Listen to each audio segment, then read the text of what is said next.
Bismillahirrahmanirrahim. Assalamualaikum warahmatullahi wabarakatuh. Perkenalkan, nama saya Zahratul Jannah dari kelas A Kesehatan Masyarakat UIN Al-Azhar Makassar. Di sini saya akan menjelaskan secara singkat mengenai materi dari karbohidrat. Seperti biasa, sebelum memulai pembelajaran, kita akan diberikan sebuah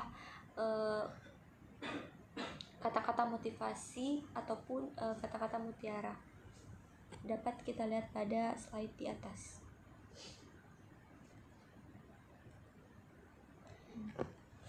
Baik, langsung saja saya akan menjelaskan mengenai karbohidrat.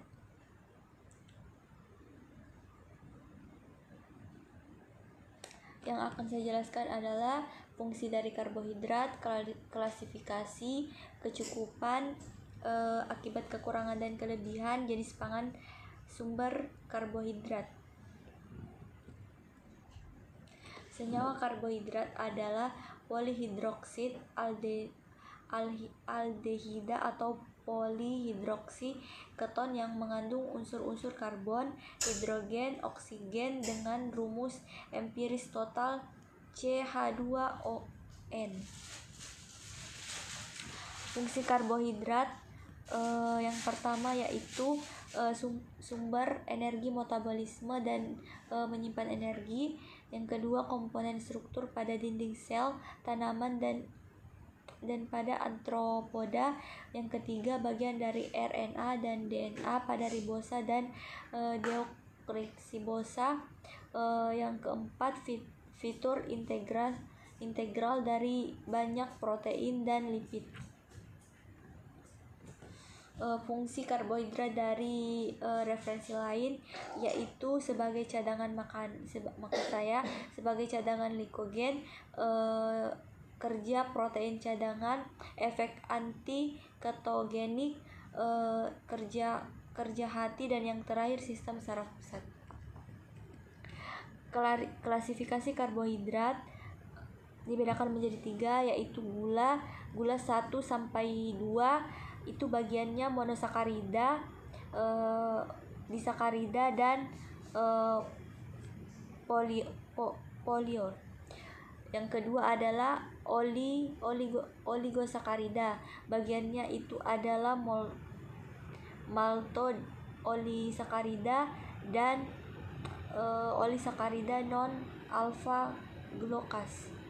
Yang terakhir adalah polisakarida, bagiannya adalah pati dan polisakarida non pati.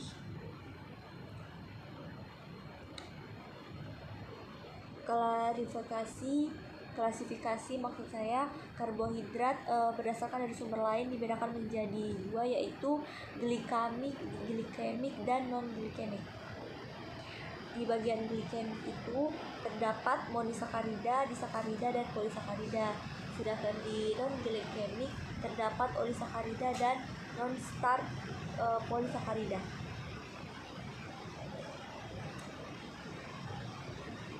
Klasifikasi karbohidrat yaitu dibedakan menjadi 2. Di sini ada simple dan kompleks. Ini yang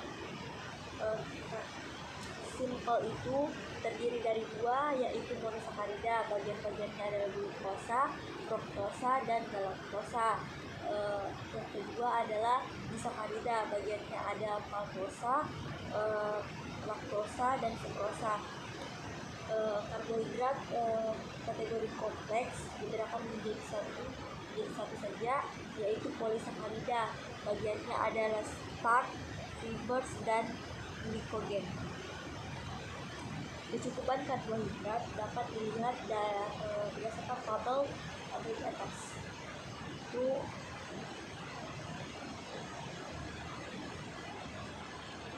nilai referensi diet internasional yang paling baru adalah dewasa dan anak-anak asupan karbohidratnya 45 sampai 60% dari kalori. Kelebihan karbohidrat dapat menyebabkan banyak mengandung gula bebas. Resikonya penimbunan lemak berlebihan yang akan berakibat obesitas. Selain itu, asupan kaya akan gula bebas dan fatty yang dicerna dengan cepat akan mengakibatkan trigliserida tinggi dan lipoprotein yang akan menyebabkan penyakit kardiovaskular. Diet tinggi sukrosa akan menyebabkan resistensi insulin meningkat yang akan berakibat obesitas sampai dengan berisiko DM tipe 2. Konsumsi gula bebas melebihi 4 kali per hari atau di atas 15-20 kg per orang per tahunnya sama dengan 40,55 gram per orang yang akan mengakibatkan karies. Kekurangan karbohidrat dapat menyebabkan merusak sel-sel otak karena sel-sel otak tidak dapat menyimpan glukosa. Selain itu dapat juga menyebabkan gizi kurang atau gizi buruk yang berakibat marasmus dan kwashiorkor. Tanda-tanda klinis anak gizi buruk yang pertama adalah marasmus. Tampak sangat kurus, tulang terbungkus kulit, wajah seperti orang tua, cengeng, rewel, kulit keriput, jaringan lemak subkutis sangat sedikit sampai tidak ada, perut cekung, iga lambang, sering disertai infeksi seperti diare, umumnya kronis berulang, dan TBC. Yang terakhir ada TBC. Tanda-tanda klinis anak gizi buruk yang kedua adalah marasmik atau kwashiorkor, campuran dari beberapa gejala klinik marasmus, sangat kurus dan kwashiorkor disertai dengan edema yang tidak mencolok pada kedua punggung kaki. Jenis pangan sumber karbohidrat yaitu terdiri dari beras, jagung, gandum, sorghum, umbi-umbian, tebu, gula, sereal, dan lain-lain. Perbedaan gram karbohidrat dan indeks glikemik. Gram karbohidrat adalah daftar nilai karbohidrat total item makanan, sedangkan indeks glikemik adalah ukuran efek suatu karbohidrat yang diberikan di tingkat gula darah. Ini adalah tabel dari indeks glikemik glukosa 100. Makanannya ada makanan yang termasuk terdiri dari roti, jagung, roti panggang, kue, dan lain-lain sebagainya. Ini kita dapat lihat pada slide.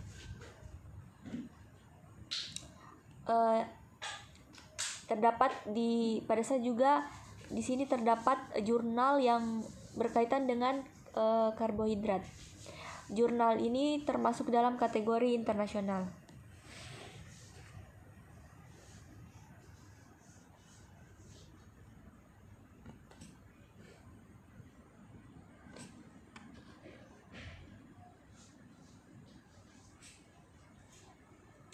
Pertanyaan yang sering muncul mengenai materi karbohidrat adalah jelaskan definisi karbohidrat. Definisi karbohidrat adalah senyawa organik yang mengandung atom karbon, hidrogen, oksigen, dan pada umumnya unsur hidrogen dan oksigen dalam komposisi menghasilkan H2O, di mana dalam tubuh karbohidrat dapat dibentuk dari beberapa asam amino dan sebagainya dari gliserol lemak. Pertanyaan selanjutnya, jelaskan pengelompokan karbohidrat berdasarkan struktur kimianya. Berdasarkan struktur kimianya, karbohidrat dapat dikelompokkan menjadi karbohidrat dengan struktur yang sederhana seperti monosakarida dan disakarida. Olisakarida seperti Stachyosa, raffinosa, fructoligosakarida, galaktosakarida, dan polisakarida seperti pati, glikogen, selulosa, dan serat. Pertanyaan selanjutnya, jelaskan perbedaan struktur amilosa dan amilopeptin. Jawabannya adalah pati tersusun oleh dua kelompok makromolekul, yaitu amilosa dan amilopeptin. Kedua makromolekul ini sangat berperan sebagai sifat fisik, kimia, dan fungsional pati. Amilosa dan amipeptin disusun oleh monomer alfa D glukosa yang berikatan satu sama lain melalui ikatan glikosidik. Perbandingan antara amilosa dan amilopeptin berbeda-beda untuk sumber pati yang berbeda. Selanjutnya, sebutkan contoh-contoh disakarida. Jawabannya sukrosa yaitu gabungan glukosa dan fruktosa, laktosa yaitu gabungan glukosa dan galaktosa, maltosa yaitu gabungan glukosa dan glukosa, isomaltosa yaitu gabungan glukosa dan glukosa, selobiosa yaitu gabungan glukosa dan glukosa.